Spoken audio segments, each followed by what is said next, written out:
Welcome to Progressive Retail. I'm your host, Cory Mosley. We've got another great show planned for you today because today we are answering the question, can you sell cars on Facebook? I've got a great guest, and let's get started. Joining me today is Mike Phillips. He's the Digital Marketing Executive and BDC Director at McCloskey Motors in Colorado Springs, Colorado. Mike, thanks for joining us today. Yeah, absolutely. Thanks for having me on, Cory. So I know we've known each other casually, Facebook friends, follow each other, a couple different things. I know you're doing some big things out there in Colorado Springs, so I wanted to have you on the show today, and thank you for joining me. Yeah, absolutely. Thank you for that. So Facebook, obviously it's all the rage. People are talking about it, social media, connection. There's a lot of different attitudes and opinions out there, many times from vendors, pundits, gurus, self-proclaimed gurus, the whole lot about can you sell cars on Facebook? So I wanted to have somebody on who is selling cars on Facebook to answer that question once and for all and put it to bed. Tell me, what do you got? I would say the short answer is yes. Yes, I believe you can sell cars on Facebook. We're selling cars on Facebook, or we're at least initiating the conversation and starting the process, heavy front load start on Facebook and then seeing them on through the process. Absolutely. So as you know, in a perfect world, of course, customers would just come into the showroom. They see your ad. They see your message, your marketing piece. They just come in the showroom waving their checkbook, saying, "Where do I sign?" But we know the world isn't quite so perfect, so it doesn't work that way. Now, when it comes to Facebook advertising, where are you finding the need to? Is it the same process of moving the customer through the road to the sale, or are you finding it easier or harder? What elements are you seeing as you continue to sell cars through that medium?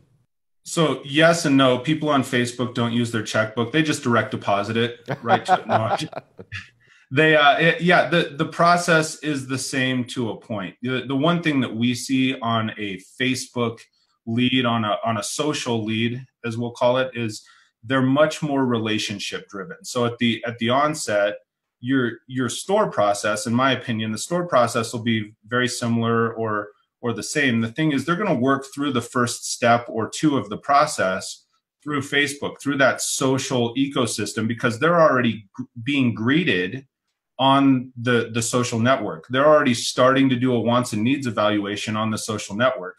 So the disconnect that we see is if somebody comes into the store, we've already done the greeting, we've already done a wants and needs evaluation.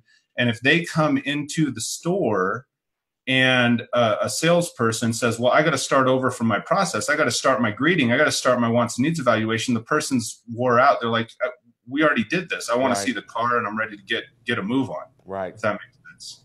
No, absolutely. And I find, and do you find it this way now? Again, you benefiting from working for what would seem to be more progressive owners and a more progressive thought process. You find a lot of times dealers are forcing their salespeople to simply go through that process no matter what, which of course is the irritation factor, right? Right. Yeah. I mean, people are much more the way we've seen it. People want things, especially right now with social media, internet, the way, and not to endorse or not endorse anyone, but the way Amazon's taking things, everyone wants everything to be really efficient. They want to point and click and get to the next step. And when we're forcing people, we as an industry are forcing people that it's like, hey, you made it to the next step, but you made 2 steps forward. Let's take a step or 2 back. And the person's just simply, they're already past that point in their buying process.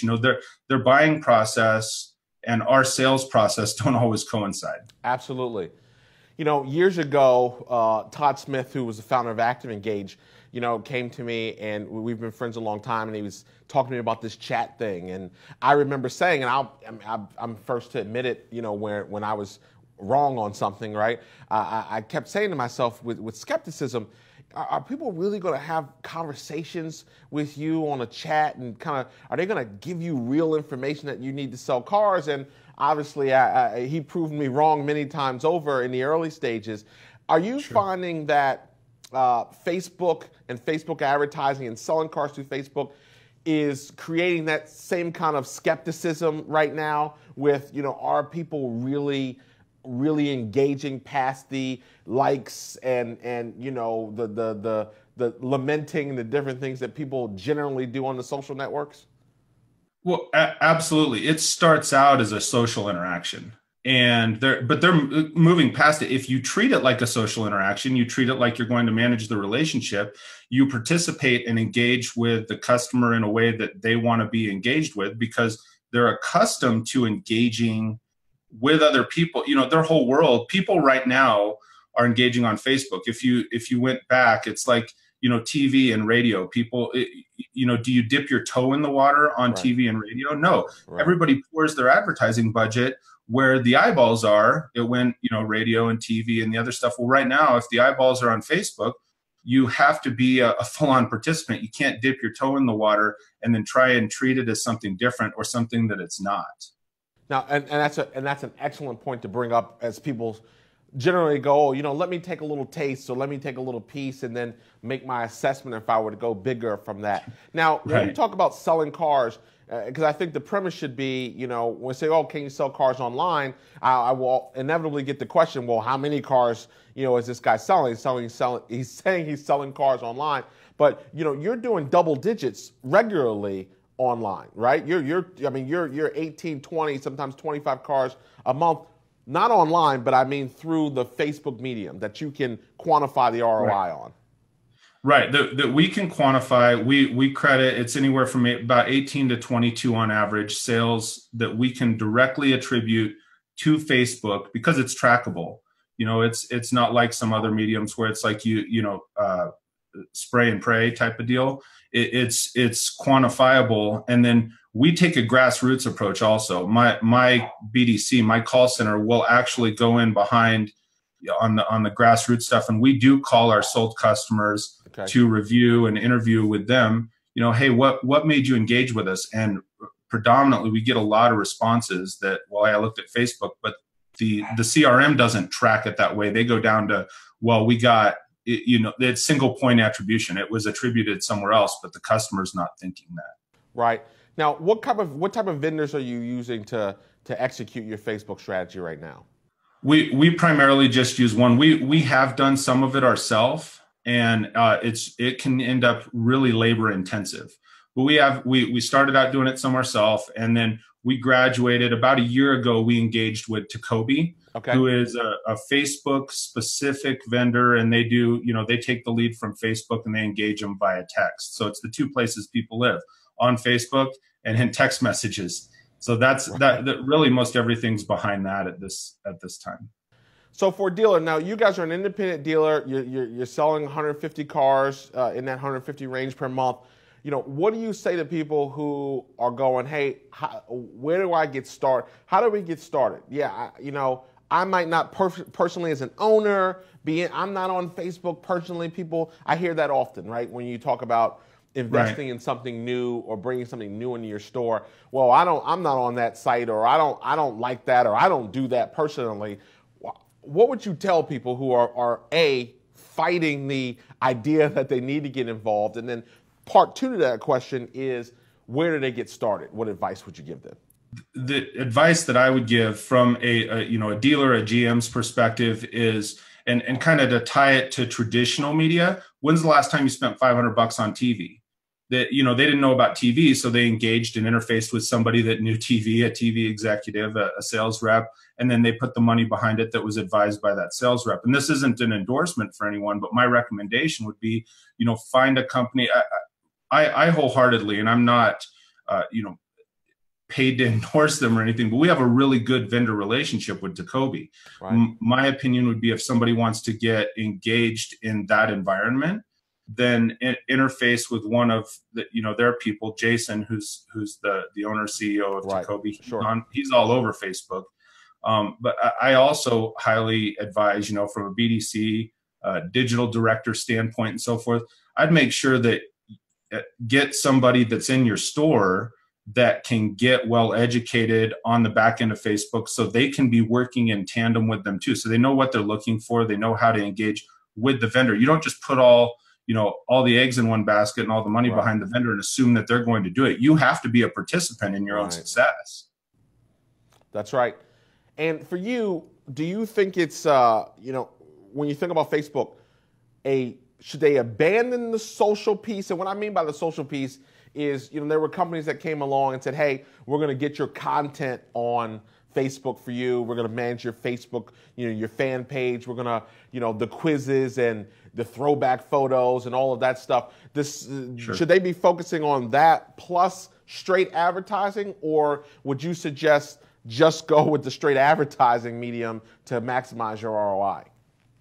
I think you have to look at it from the individual dealer standpoint.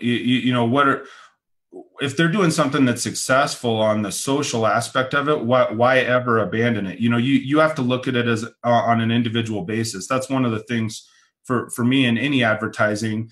When a vendor or vendors comes in and says, well, you got to put everything behind this. Why would you abandon the things that have already made you successful? So, we do both. I still, and people give me a hard time for this, but I still, every once in a while, if we have a good post that people are interacting with or a good video we post, I'll still boost them for a few bucks on our social page, because if people are engaging with it, why not do more of it? But we do put a lot of weight in the advertising piece. Okay, so listen, and this is great information, and I hope it helps some people that have been sitting around wondering if they can do it, and give them some confidence seeing you successful in many stores out there. But I always ask my guests this question, and I will ask you as our final question today. If you had to look into your crystal ball and make some predictions for the auto industry this year, what are some of the things, or what's one thing that you could make a prediction on that we're going to hold you to it? I think there are two things. One, I think people need to get more engaged in social. I think it's going to continue to be more prominent. In the next 2 years, the theory from the experts is that there will be, most everything's going to go to video. So I would say when you're going to, your Facebook engagement, your Instagram, your whatever, we still do YouTube, so I think video is definitely, and that's not news to anybody who's been studying it, but really, the video portion of it, the biggest thing, I think a lot of people will get in behind social, they'll get in behind video, and the trap that people can get caught in is I said it before, they'll abandon the things that made them successful. So one of the trends I think for very successful dealers, we've started, re-engaging in radio and TV. Why? Because everybody else abandoned it, and so we're the ones with the eyeballs there. So ironically, I think it's like bell-bottom jeans. I think you'll see some of the stuff come back that has worked in the past because everybody else is trying to be so innovative and they're headed on a different path. So one of my favorite Christmas gifts this year was a record player. So, So now I've got vinyl again, and I'm listening to vinyl, and what's old is new again. So we'll certainly see how that works out. Mike, I want to thank you for joining the show today. Yeah, absolutely. Thank you again for having me on, Cory. I really appreciate it. Absolutely. I'll see you soon. Well, that's our show for today. I want to again thank Mike Phillips for joining us, and I hope you took some value away, and I encourage you to visit us online at mosleyautomotive.com, where you can learn how we're helping dealers become more progressive and profitable. I'm your host, Cory Mosley, and this has been another edition of Progressive Retail, exclusively on the CBT Automotive Network. I'll see you next week.